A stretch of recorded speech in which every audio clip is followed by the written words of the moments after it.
What has been the sum benefit to black people of 50 years of hip hop? Outside of economic advancement, What was the economic advancement of black America because of it's hip our hop? business. It's their biggest export. Everybody in the black community. I'm gonna ask you again. Yes, sir. How did black America benefit from 50 years of hip hop? And don't give me individual rappers. That's called tokenism and bourgeoisie. I won't give you tokenism. I How will have give we you benefited as a people from hip hop? advancements in fashion. How? Fashion? That's No, nothing. you if Advancement in fashion, nah, that I ain't can't let you have that. Fashion is That not one I can't let you have We don't that. control fashion. What are you Anyone talking that's about? able to make money, any black person that's able to make a living in an industry, Bro, how many is that? The labels that It's people way wear more is now. white people labels. It's way more now What are than you- what was going on. But that's not a real benefit.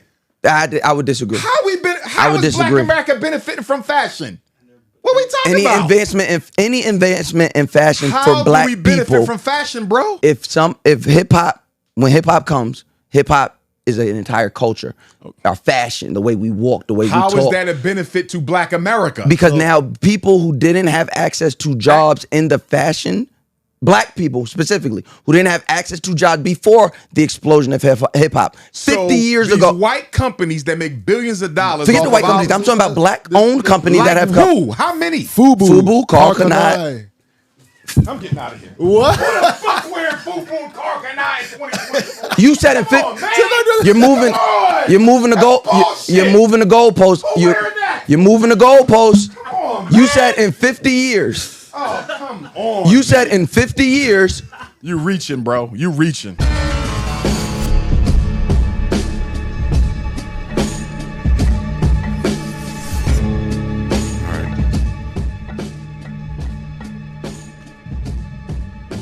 All right. Welcome back to Streams. This is episode 38. Appreciate you for tuning in. File in. Everybody come on. Hit that like, hit that share, hit that subscribe, whatever you need to do to support your mans. But I'm here. I want to talk today. I got something to talk about. So, as you saw in the intro of this video, Dr. Umar Johnson went on a podcast. I don't know the name of the podcast. But I do know that Mouse Jones is on the podcast. I've been hearing his name for a long, long time. Not too familiar with him, so I don't know his thinking. I'm not familiar with his brand. I don't know what type of person he is, to be honest. I know Mouse Jones to have been beefing with some people in the media space a couple times. I can't pick a side. I don't know him like that, so I don't even know him enough to be against him in any way. But what I can say is in just the clips, which is probably amounted to maybe 4 or 5 minutes total, because I saw the clip that I put in the beginning of this video and another clip that I couldn't find, but it's somewhere in the full episode. I just didn't feel like combing through it because I wanted to talk about this so bad right now without any, I wanted to talk about this without any, any further ado. I just wanted to get to it. I don't think Mouse necessarily did a good job at answering this man's question, and I think the question is a good question. I do not agree with Dr. Umar Johnson. That is my stance, just so you know where I'm going. I think I keep calling him Mouse Button. Mouse Jones did a terrible job of answering the question, and I think he tried his best, but I think the things that he ultimately uses his examples as to what Black people benefited from and how they benefited from hip-hop, 50 years of hip-hop to be exact, was pretty poor examples. I'm going to do my best. I actually intended to do a scripted episode this time, and I wanted to do more formulated, a more formulated discussion with written bullet points and all of that. I wrote bullet points, but I did not write a script like I intended. You know why? Because it just doesn't feel good for this particular topic. I just want to go, you know what I'm saying? And I think I know enough about this subject to where I could just go off the top. So without any further explanation, let's just get into it. Dr. Umar Johnson asked, what has Black people benefited from hip-hop in the last 50 years of its inception or of its presence here in our culture? I understand the significance, or I understand the motivation behind the question. Let's just start with that. the motivation behind the question comes from the fact that hip hop has done a lot of detriment to our people. Hip hop has introduced a lot of bad concepts and a lot of bad thinking into our people. And they are absolutely under the trance of this art form that we call hip hop, right? Absolutely.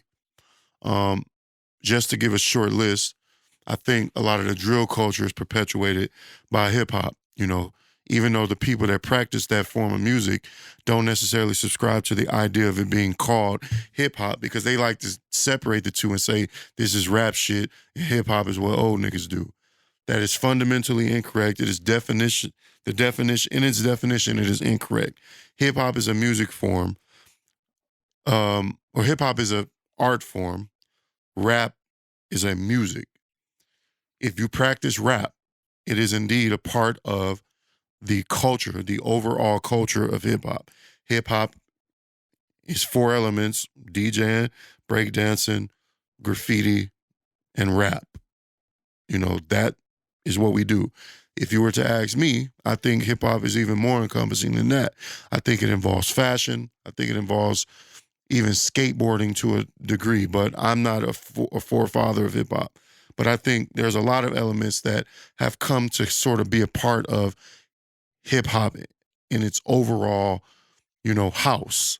I think R&B is even a part of hip hop. It's almost inseparable. If you look at somebody like Chris Brown or Usher or, name a slew of other names, I think they're synonymous with hip hop, even though they don't rap, do graffiti, breakdance, or, they don't DJ. They're still a part of this hip hop family that we have created over time. We can argue that on a different episode. But I do think that drill rap has been perpetuated by hip hop, and they use art as their vehicle for propaganda. That's all it is.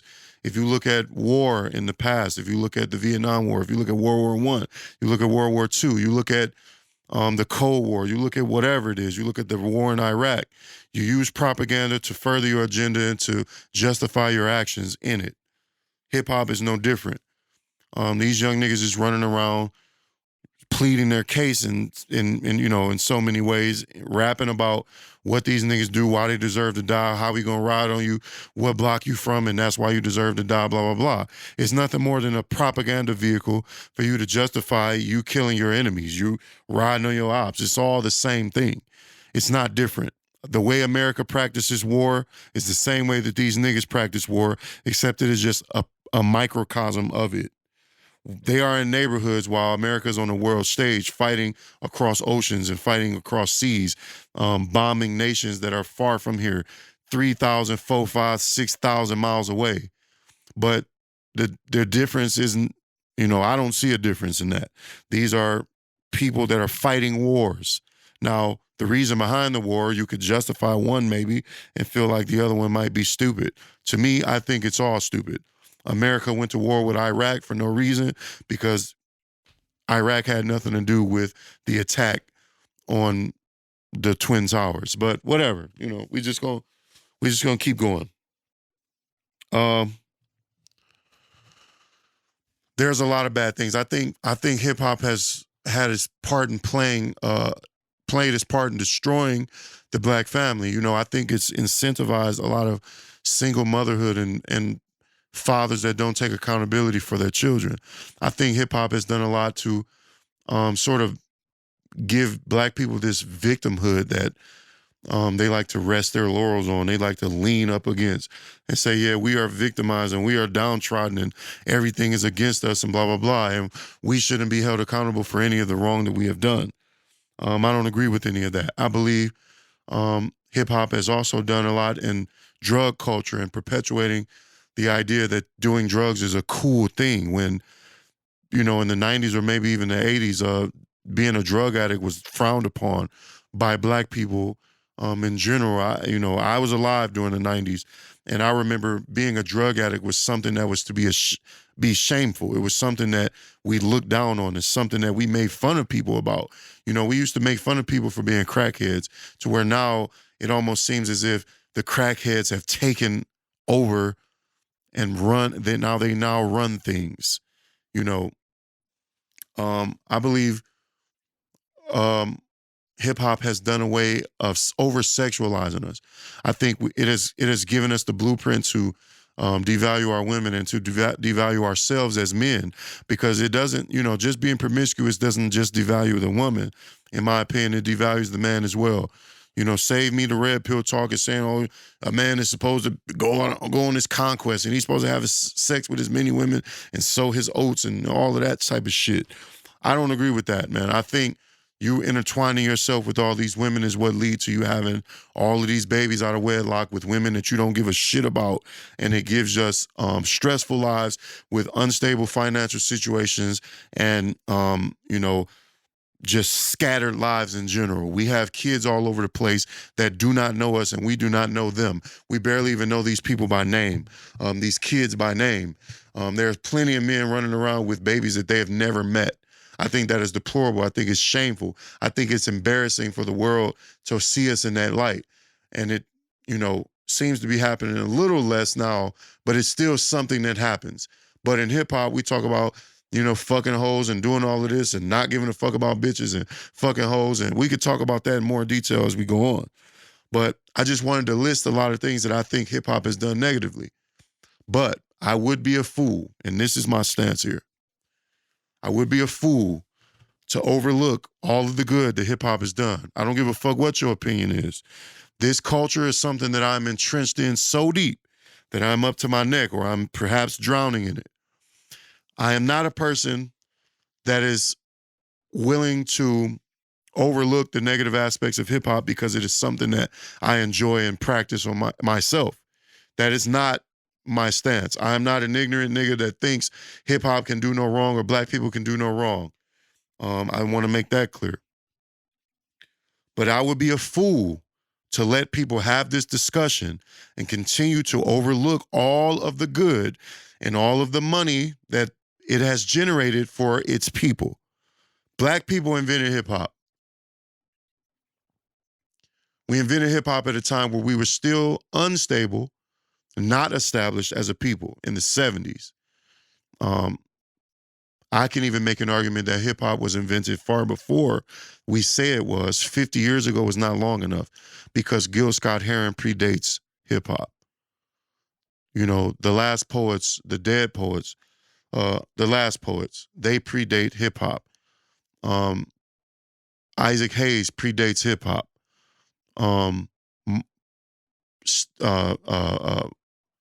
James Brown predates hip hop. I believe these are the forefathers of hip hop, not the Sugar Hill Gang, not Grandmaster Caz, or not, the people that we accredit with hip hop. Yes, they laid the cement on the land, but the land was tilled and cleared by Gil Scott-Heron, Last Poets, James Brown, and plenty of other people that birthed hip hop, in my humble opinion. Even though they weren't rapping, the things that they did, even the drum patterns that their musicians, that their bands would play in their songs was that's the foundation of hip hop. The way that Gil Scott-Heron liked to talk over his music, that is hip hop. Hip hop was conceptualized far before this century and the century before it. The 1900s is not when hip hop was created. Hip hop was created long ago, thousands of years ago in Africa, where people would talk or, they would say rhymes over music. Poetry is not new. Poetry is what hip hop is, what rap is. It's poetry, right? But the commercial version of hip hop or rap that we have today is something that we established when we were still establishing ourselves as people in the 70s, 74 to 73, 74 to be exact. I think it was 73. We established this culture while we were still fighting for rights, I guess, fighting for respect. We were still fighting for the ability to eat where we wanted to and drink out of water fountains. And that's, not necessarily in the 70s. That was the tail end of it, because the 70s, we were a lot more established than we were in the 50s or 40s.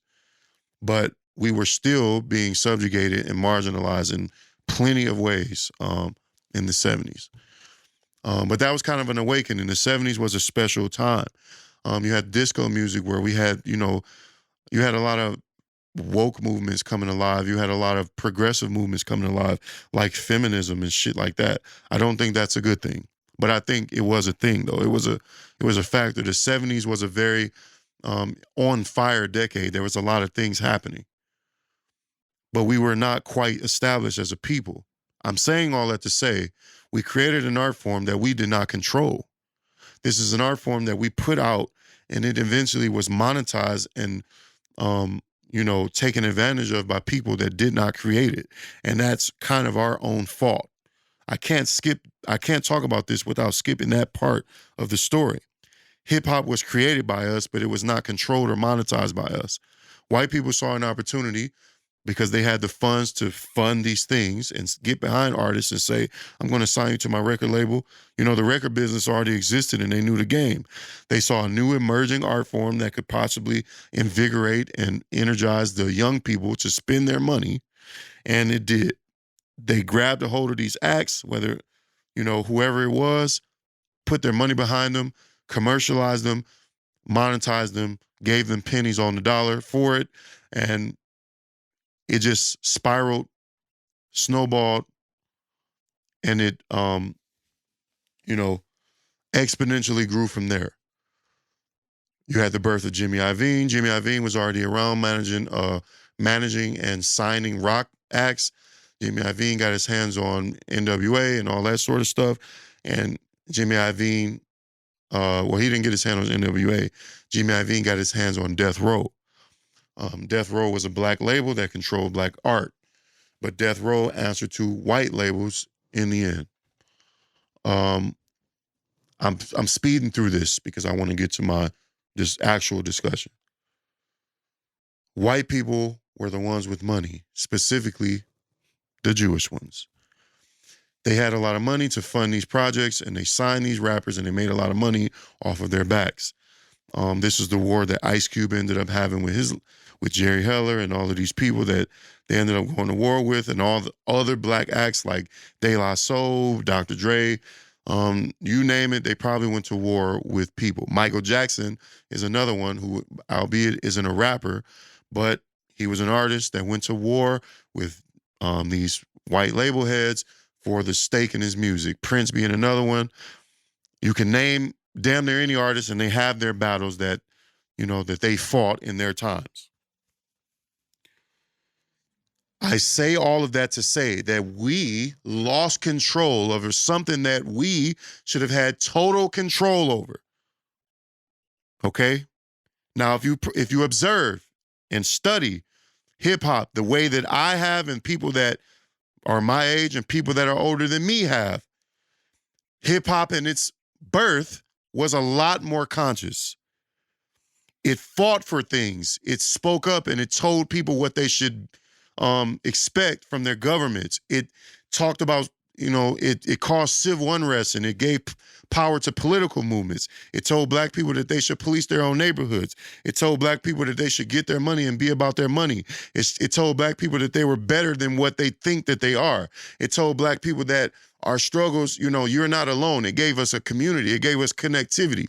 It gave us things to aspire to be. It gave us money. It allowed us to tour and sell records and be seen by hundreds of thousands of people at a time. It gave us the ability to be heard. It is, let's not downplay the fact that being heard is something to achieve, is something to aspire to. Being heard is all politicians do all day. They want to be heard. They get these stages. They do debates. They give speeches. They give lectures. All of these things. Visibility is a currency in itself. Attention is a currency in itself. Hip hop is a platform that young black men had where previously we did not. Unless you were a radical movement like the Panthers or Malcolm X or Martin Luther King or Stokely Carmichael or something like that, typically you were not getting the attention of the entire country. And you know why? We like to sensationalize things that are, I won't necessarily say negative, because the Black Panthers were not negative. It was just, it was upheaval. It was like there was friction there. There was something to behold. There was a spectacle being made because black people and white people were battling. We found an art form to be heard in a way that we had never been heard before. We had Motown that predates it. We had Motown that comes before it. But Motown, Berry Gordy himself said it on numerous occasions that he intentionally tried not to be political in his presentation and in his music. He didn't like signing artists or letting his artists make political tone music. That's why they sang about love as much as they did. He said it was because everybody can understand love, or everybody can understand rhythm and the need to dance. So he didn't allow his artists to really be political, which is why when Marvin Gaye made What's Going On and the various other songs that he made that were sort of political in tone, he shot them down. Now we have an art form that Berry Gordy really has nothing to do with, and it is purely created for the sole purpose of being heard. I mean, you know, we had a hip, a hippity hit and all that shit. That was like the first hip hop song, quote unquote, even though it wasn't. That's why I mentioned Gil Scott-Heron, because Gil Scott-Heron to me was a rapper before any of them niggas was a rapper. Gil Scott-Heron didn't know how to rap because rap wasn't a thing yet. But if you listen to Gil Scott-Heron, he is on a song talking over his music like he's a rapper. He just doesn't know how to rap. He's the first rapper. It had no form. The same way that rappers in the 70s can't hold a candle to rappers today in terms of flow and rhythm and patterns, they couldn't do it. Gil Scott-Heron was just a rapper that didn't have it molded yet. He didn't know how to rap. It hadn't been done before. So Gil Scott-Heron got on the song and he just talked. That's what rapping is. It's political dialogue. It's political monologue. It's poetic monologue. It's poetic dialogue. It's an exchange of information. It's like a griot. A griot is somebody that passes down story from generation to generation in any given tribe or whatever community. Hip hop is nothing more than a form of a griot. That's what Gil Scott-Heron was. The revolution would not be televised. That's a rap song. I don't give a fuck what nobody say. It's a rap song. All of its elements are there. You got drums, you got patterns, you got rhythm, you got somebody speaking the gospel in the way that they deem it fit. In the beginning, these artists had the platform to be heard, and they used that opportunity to talk about a lot of things. NWA talked about a lot of political shit. Fuck the police, blah, blah, blah. They even talked about beefing with their own band members and shit like that. But I believe it's arrogance for you to tell people that they can only use their art form to talk about one thing. Why do you think you have the right to tell people they can only talk about one thing? It's their art form. They talk about the things they deem to be important. And that's why it's a strange, complex discussion to have. Do I think Uncle Luke was wrong for talking about big booty hoes, shake with your mama gay and all that shit? Is he wrong? No, because art is to be an expression for you to express whatever it is that you want, right? But this is why I mentioned the white label heads, the Jewish label heads, and white people controlling an art form that they are not necessarily, they don't have a stake in it. They have no dog in the fight. So why would they care about the effects of it? They don't give a shit about preaching or pushing a positive message because all they see is an opportunity to make money. So Uncle Luke pops up in the late 80s or early 90s whenever he shows up, and he starts talking about more raunchy things as opposed to NWA being on the West Coast talking about more political things, or the Bomb Squad and Chuck D and them talking about more political things on the East Coast, out of Philly or wherever they're from. Baltimore, I think they're from Philly. I don't know. I understand that. You had the early Tupac. Tupac lives now, 1991 or whenever it came out, 1992 or 3. He's talking about more political things. Brenda's got a baby. They got me trapped, blah, blah, blah. But Tupac, let's not get it confused. Before that, Tupac was rapping on round and round we go. He's talking about, I get around. He's talking about fucking hoes. Do I think that's wrong? No. Because we are multifaceted people. These people do not have to only talk about the things that you deem to be good enough to be talked about. We live lives. We have sex. We're attracted to women. We get in fights. We have We have opposers. We have enemies. We have political views. We have, they might make a song about the color blue because they're interested in it. We like clothes, motherfuckers like hats and shirts and shoes and pants. So Run DMC talking about my Adidas. You can't, it's arrogant for you to tell these young people that they can only express themselves in a way that you deem to be suitable or good enough. They can express themselves however they want. As an artist, I know that the feeling strikes you when it strikes you.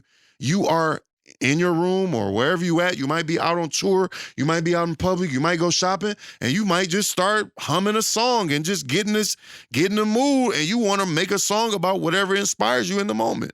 How are you to tell them that they can only talk about politics or they can only talk about the plight of black people? No.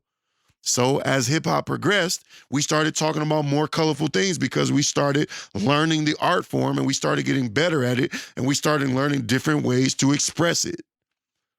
Follow me. I know what I'm talking about. Uncle Luke comes up, 2 Live Crew, Too Short, bitch is his favorite word. He's a pimp. These people are tied in with Magic Don Juan. They start talking about pimp culture and hoe culture. Pimps up, hoes down. I don't agree with it. I think it's bad. But these are lives that people are actually living. So how can you tell them not to talk about it? How can you tell them not to talk about it? Now, I still feel that way today. Today, we got a lot of young niggas talking about a lot of bad shit. But I know for a fact that a lot of these young niggas that's talking about bad shit are actually living some of that bad shit. A lot of these niggas is liars. I've lied in songs for the sake of the song. I don't necessarily look at it as liar. I'm a fucking author. Quentin Tarantino wrote a movie called Inglourious Basterds. Quentin Tarantino was not there when the Nazis were fighting. Does that make him a liar, or does it just make him an imaginative fiction writer? That's what I am. I tell you every chance I get, I ain't ever ran the streets. I'm not no street nigga. I'm a man, but that's where I draw the line. I stand up for what I believe in. That's where I draw the line. I'm not a gangster. I don't know that life firsthand. I mean, a little bit. I've gotten my hands dirty in a few ways, but in no way will I ever try to convince someone that I am a street nigga. So I write about things in a way that is subjective. I like to write about things that inspire me, even if I didn't necessarily live it. You know why? Because the mark of a good writer is for him to be able to consider multiple perspectives that may not even be his own. That's what a good writer is. Do you expect the writer to only talk about the things that he has directly experienced? That would make for boring art. It would make for boring art. You know what a photographer does? A photographer strictly goes out and he captures people outside of himself. Most photographers don't take pictures of themselves. That is literally a metaphor for what I'm talking about. A photographer is exactly what I mean. An artist that captures things outside of himself. He captures everyone else's perspectives but his own. I am a photographer. Gordon Parks used to take pictures of other people, whether they were black or whatever, and he would talk about their experiences and their perspectives. That's what an artist does. We talk about all sorts of perspectives. But young people, still today, are using this vehicle called hip hop as a way to talk about the lives that they actually live, whether you like it or not. It ain't for you to judge whether it's necessary, because art is something that we are all allowed to practice, whether you like it that or not. Art is something we're all allowed to practice. Otherwise, it would not be called art. It would be something else, an exclusive society that is exclusionary in its nature. We are artists. We are artists. We are people. We are people all living our individual experiences. You cannot invalidate these experiences. Now, I say all that to say, when we talk about these drill rappers are talking about shit that they actually live, see, or have had done to them and shit like that. Yes, the music is ignorant. Yes, the music could be detrimental. But that's where I want to get to my next point.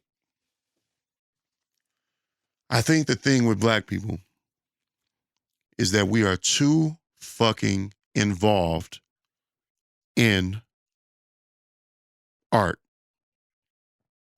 Not involved. We are too sensitive to art. We like to soak in the things that we see or hear in the form of art, and then we like to superimpose it on our own lives.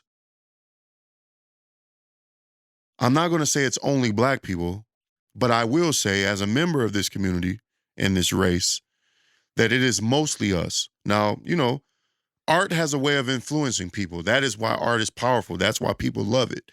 It has a way of making us feel. It rises goosebumps on our arms. It makes us sad. It makes us happy. It has a way of affecting all of us. There are biker gangs that are influenced by certain art, whether it be, songs made by rock groups or movies made by certain directors that depict this certain lifestyle, movies about Hell's Angels and all of this type of stuff. We're all inspired by different things, and we all sort of interpret it and regurgitate it however that may come. But in my experience with black people, we tend to take culture, we tend to take art, and we tend to glorify the bad parts of it. Scarface, we don't even have to talk about rap. Scarface, the movie, comes out, and black people and Cubans and Puerto Ricans alike, we all watch that movie over and over again. This movie came out before I was born, but I know because I've seen the movie and I've talked to people that love the movie, and I watch things that allow people to tell their stories about how this movie made them feel. Scarface has a huge cultural impact on our people. You don't think Scarface might have incited some violence in its creation? You don't think Scarface affected people in the way that it made them be violent in a way, or maybe made them do cocaine, or it made them sell drugs in a way because this movie made the lifestyle look good? You think it's only black people that are affected by culture? A lot of mass shooters have manifestos that talk about being inspired by a lot of things, whether it be Eminem, or it might be some movie, it might be Terminator 2, or it might be some movie that depicted a serial killer. It's happened over and over again. And they've told their own story and said, I was inspired by Jeffrey Dahmer, or I was inspired by Ted Bundy, or I was inspired by John Wayne Gacy, or I was inspired by Scarface the movie, or I was inspired by Arnold Schwarzenegger. Culture has a way of infecting people, right? Culture has a way of inspiring people to do things. But in my experience, because black people have historically been a downtrodden people, I think that's the psychological reason why we tend to vote for and rally behind the underdogs or the criminals, because they are like bucking up against society and laws. It makes total sense, and I don't blame black people. Truthfully, my stance is this is the baby that America has birthed. You enslave a people, release a people, subjugate a people, marginalize a people, take from a people, destroy people's foundations, run through their neighborhoods with bulldozers and tractors, run freeways through their neighborhood, destabilize a people over and over and over and over again throughout history. And now you're confused why they hate authority, or why these people do not want to assimilate into society. It's all in the pudding. The proof is there. But two things can be true at once. I can hold America accountable, but I can also hold my people accountable. We tend to take art too far. We put too much credence into art. We listen to these rappers, we listen to these actors and actresses, we listen to these singers, and we internalize it, and then we reflect it out onto our own people and into our lives. These hoes ain't loyal. Now niggas don't trust no women. Bitches think it's cool to scam a nigga out of their money, or drug a nigga and rob him while he sleep. Bitches think it's cool to fuck as many niggas as they possibly can because Cardi B or Lotto said it, or because Saweetie said it, or because JT or the City Girl said it. Nigga think it's cool to ride on your ops because Chief Keef or Lil Durk said it, or because King Von said it, or because King Louis said it, or because, 600 Breezy said it, or whoever the fuck you want to name. because Lil Bibby said it, or because, you know, niggas think it's cool. You know, it's like we don't have our own identities. Now, here's the thing. Let's get all the way psychological with this shit. Culture, by and large, like I said in the beginning of the video, is a big, giant, effective tool for the purposes of propaganda. That's what art is probably mostly used for. It is weaponized. Art affects culture. You know, there's a lifelong debate, the philosophical argument. Does life imitate art, or does art imitate life? The answer is that it goes both ways. There's an equal sign there. It goes both ways. Art imitates life, and then life imitates art, or life inspires art, and then that art is created and it imitates more life and it inspires more life, and it goes back and forth. It's a highway that it is two ways. You don't think our history as a country being the Wild Wild West and having the cowboy culture, which then birthed a bunch of movies and music, like country music, that glorified the cowboy culture, you don't think that inspired where we are with the gun culture in America today? You don't think Clint Eastwood had anything to do with that? Clint Eastwood, 90 years old, 98 years old, something like that. Clint Eastwood was the biggest cowboy. Or the other nigga, John Wayne. Those are cowboys. You don't think the gun culture in America was largely perpetuated by Western culture? I guarantee you that it was. You know why? Because at the time you had little boys, there wasn't no internet. There wasn't no cell phones or tablets. You know what they did?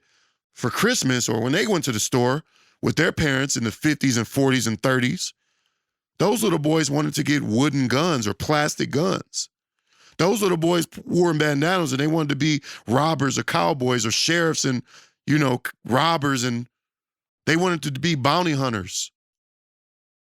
And then those little boys grew up and now they're 60 years old, 50 years old, and they love guns. They are part of the NRA. You don't think that stuff has imposed itself on American culture? It's not just rap music. Niggas been getting shot for 200 years in this country. Gunpowder was invented hundreds of years ago. Rap music did not start the gun culture.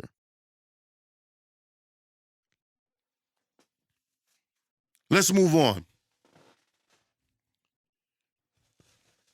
I would be a fool to ignore the fact that Black people has provided many a job, hundreds and thousands of jobs, tens of thousands of jobs, hundreds of thousands of jobs, millions of jobs, not one or two jobs, Dr. Umar Johnson. It's not just Diddy and Jay-Z. Who do you think worked for them? Who do you think worked for them? I know people personally that have been affected by their empires.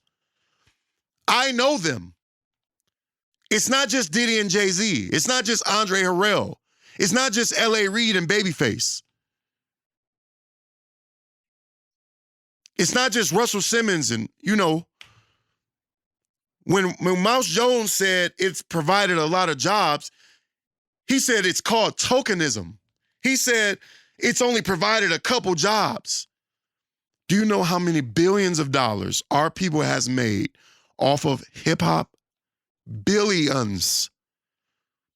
Just because you don't know their names does not mean that they don't exist.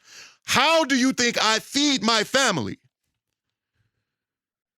If the Sugar Hill Gang never made that song, I don't know what I'd be doing. I might be recording Motown artists, but I certainly wouldn't be doing this shit called hip hop. Let's run down the list. With the creation of hip hop, it has employed people that press records, people that manage artists, people that do styling and wardrobe, people that do personal assistants, people that they run record labels. Russell Simmons being one of the prime examples. But there are many more, Suge Knight being another one. Now, we're talking about individual names, right? When I say Suge Knight or Russell Simmons, but you have to think about all of the hundreds of thousands of people that they have employed by way of their business ventures.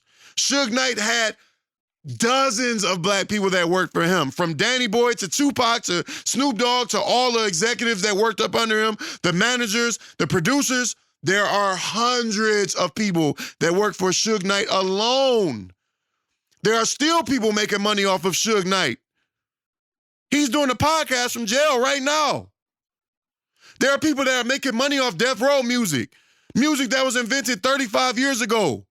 There are people still building empires off of their work. Y'all keep downplaying shit like you're retarded, like you can't think. It's not just Diddy getting a job at Uptown Records and then creating his own label. It's about all of the shit that trickles down. Have you ever looked at a family tree? A family tree starts with two motherfuckers meeting wherever they at. They might be in the library or they might meet in a restaurant. Two people. My grandma and my granddaddy has resulted in like 75 people. That is the same nature of business. You give Birdman, I know this shit, boy. I ain't got to talk about the same two names. Birdman going and doing business with Universal, they give him a label deal and then he negotiated his splits to where it was like 80-20. This is a young nigga from New Orleans in his 20s at the time. I think they gave this nigga like $50 million, and that's a drop in a bucket, considering all the money that he's made, and he's made other people. Birdman is one man. Him and his brother, they're two men. They went to Universal, discussed and negotiated their contract. They got a label deal, and now they're billionaires. Fuck $1 million. Billionaires. And they have birthed many other millionaires beneath them. And that is what generational wealth is. Hip-hop has done so much good. I just spent the last 35, 40 minutes talking about the bad. The good is that it has invigorated so many people's lives. It has saved so many people from suicide. It has given so many people a voice, even if they never made millions. Plenty of rappers got their messages across, and all of that begets culture, which begets more messages, which begets more culture. That's how this shit works. You're looking at isolated things, but you're too stupid and ignorant to look at the spider webs that grow from it. It's called a tree because it branches out. It's not just Diddy. You get Diddy, you get Mace, you get Biggie. Them gentlemen got children. Diddy's son is selling records right now. He just had a #1 record like 11 months ago, 15 months ago. Now he has his records. These men shop with black businesses. We don't got to talk about the subjective idea that maybe they are just presenting some good, like when they talk about Obama, they talk a lot about the fact that he was president. It was just good because he was black and it gave people hope. Fuck hope. I ain't talking about hope. I'm talking about real tangible shit. There are so many players in this hip hop shit. I just was watching an interview last night of a guy named Little Sean I had never even heard of. Little Sean. Never heard of him. He's from the 90s. His old rap name is Sean Penn. Never heard of him. He's in the interview talking about so many people, from Haitian Jack to Tupac to Andre Harrell to he's talking about Diddy, he's talking about Biggie, he's talking about Quad Studios and all the people that make these things move. It's almost you can't even comprehend the impact, the positive impact that hip hop has had on its people. Yes, it's brought a lot of detriment, and I'm gonna get back to that in a second. It's gonna be a long episode. Forgive me. If you want to tune out, then tune out. But hip hop, I want to turn my fan on. Give me a second. I'm so sorry. Where's my remote? Oh, there it is. All right, I don't want to get up and ruin my position on this camera, but I got to use a remote, nigga. I'm fancy or fat, however you want to look at it. I got a remote for my fan, big dog. But anyway, dog.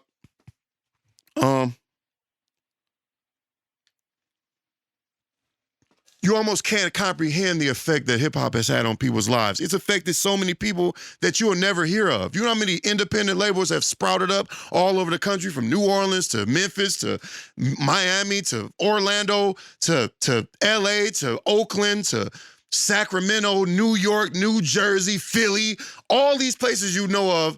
There's so many. You know how many record labels that probably have sprouted up? Not probably. How many record labels have factually sprouted up that you've never heard of because they might have only been local? And they made people hundreds of thousands of millions of dollars. You know how many rappers exist that niggas, especially casual listeners, never heard of? All the money that it's made these people. The loud minority does not make up for the bigger majority of people. Yeah, Lotto and all these ignorant ass niggas that's rapping, and they got this stage where they on there talking about hoes and pussies and booty holes being brown and shooting niggas and killing niggas, and I can't wait to catch my op slipping. I'm gonna shoot your family up and all that shit that's horrible and deplorable in its own right. We get it. But we've been talking about that. When is we gonna talk about the other side of that? You know, I'm talking about in terms of this discussion we're having because of Dr. Umar. Yeah, hip-hop has done a lot of bad. I don't know if it's been more bad than good, though. Hip-hop probably had a major part in pulling black people out of the situation that we just was in. It wasn't that long ago. In the 90s, Tupac was screaming about racial and social injustices just in my lifetime. We're not talking about that as much anymore. You know why? Because we're mostly removed from it. Because now we have our own systems. Yeah, our record labels might mostly be ran by white people, and that's another thing I wanted to make clear. Black people made a huge mistake in allowing the power to be had by people that don't look like us. This is our art form. We should have had our shit together enough to where we run this motherfucker. Russell Simmons is one of them niggas, though. Andre Harrell is one of them niggas, though. Puff Daddy is one of them niggas, though. Suge Knight is one of them niggas. But we spend so much time talking about all the bad shit they've done, we're overlooking the huge impact that they've had on our people. Yeah, Diddy is a piece of shit. Fine. I ain't made one piece of content about that because I don't give a shit about that. We know he's a piece of shit. I've been knowing that before y'all knew that. I don't walk around singing his praises either because he's a piece of shit. But you cannot say that he has not done a lot of good for a lot of people. He's done a lot of bad for a lot of people. Diddy is a shitty person. But he's made a lot of motherfucking millionaires. Mace is sitting on a TV show right now with his homeboy Cameron, where they do millions of views a day. They're millionaires off of this show. They're making so much money off of this show that they own and facilitate on their own. Diddy is arguably responsible for that. Diddy is. If Diddy never gave Mace a shot, Mace could still be working at Macy's or Mace could be working at Home Depot right now. You ain't hear me.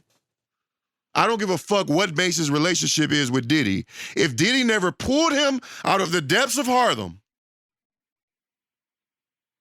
Mace could still be working for Home Depot right now at his old age of 55 or whatever he is, 56.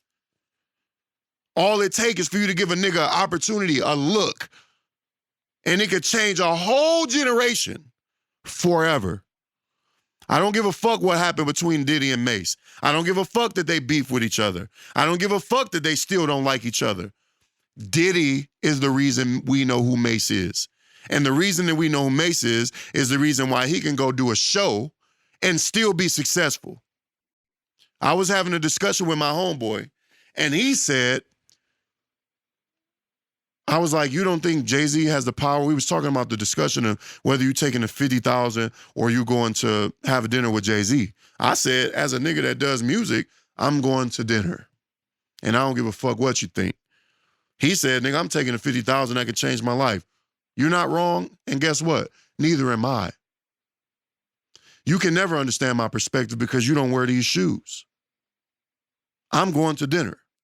Because Jay-Z, all he got to do is one thing, and he could change my life forever, which in turn changes my children's life forever, which in turn changes their children's lives forever. It's generational. Mace ran into Diddy in the 90s, however, I don't know, they might have went to school together, however it was. I don't really know their story like that. Diddy built the empire that Mace built his name in.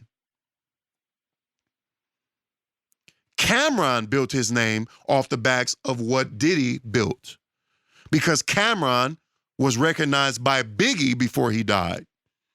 Biggie gave him the nod. Sometimes that's all it takes is a cosign, and it can change your life. There's so many examples of it. So many. We watched that show Shark Tank. People go in there, they might get shot down and say, we don't want your idea. I'm not investing in that shit. They go away, then they find success, and the first thing they do is say, oh, they was denied by Shark Tank, and they really made millions. It sounds like they chose wrong. You think Mark Cuban gives a fuck about passing on your idea? Mark Cuban gave you a look by allowing you to bring your stupid-ass idea onto his show. Maybe that's why you found success. So while you're spitting in his face saying, they passed on our idea, they didn't invest on us, but oh, look, we still found success. You don't think being on his platform with all those hundreds of thousands of viewers had anything to do with your fucking success, even though he passed on your idea? Niggas is arrogant. Niggas is arrogant. You think everything that you achieved is on your own. I can sit here in the studio and say, yeah, I did this shit on my own, bitch. I did this shit on my own. But the truth of the matter is, I wouldn't have been able to do this shit without my cousin and his homeboy buying this house 10 years before I built the studio in this bitch. Seeds are planted and seeds grow into trees. I'm sitting on the treetop. Hip hop is a tree. And there are millions of people that sit on the treetop, being supported by shit that they don't even know that comes before them. That's why doing good for people is a thankless job. It's because you do the work, and the people that will benefit from it won't even be aware of them benefiting from it.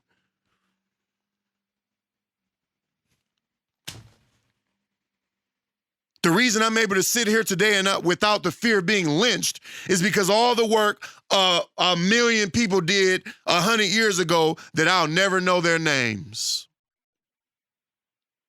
Hip hop isn't any different. There's many millionaires walking around you ain't never even heard of. I know niggas in this city that own studios that only record rap. If hip hop was never invented, they would never exist. From Collector Studios to Isolation Studios to Mix Factory and any other studio you can name. Get Fresh Studios, Royal House. There are entire empires all over the world that were conceived from the seed that is hip hop. And you will never know their names. Me being one of them. I feed my kids because Sugar Hill Gang made a record in the 70s. And now my sons eat because they made the song. You can't measure the effect that hip hop has had on us positively. Now, you can't sensationalize things and say, oh, Lotto talks about pussy and she talk about scamming niggas and Cardi B showed her titties and Cardi B divorced her husband and we talk about all these things. And I say these things all the time. But the good that hip-hop has done for us from Carl Kanai, Mouse Jones said something about Carl Kanai and this nigga like, oh, you niggas is wearing Carl Kanai in 2024? No, you big stupid motherfucker. Carl Kanai, and whether it's being worn today or not, is not the fucking point. Carl Kanai built an empire that enabled him to be a millionaire because he intertwined his label, his brand, with hip-hop. He put clothes on Tupac, which furthered his brand, which allowed him to be a millionaire. Now he has children. Carl Kanai can now, off of what he did in the 90s, can now send an entire generation forward with a whole new economic base. It's not about whether or not niggas, this shirt ain't Carl Kanai, stupid nigga. It's not about that. We're not talking about the relevancy of a brand. Brands come and go. We're talking about the effects that creating the brand and then building wealth from the brand has gone on to do. You think Carl Kanai didn't parlay that into more things? Nigga, all you gotta do is think. That's all you gotta do. I'm done. Fuck y'all niggas.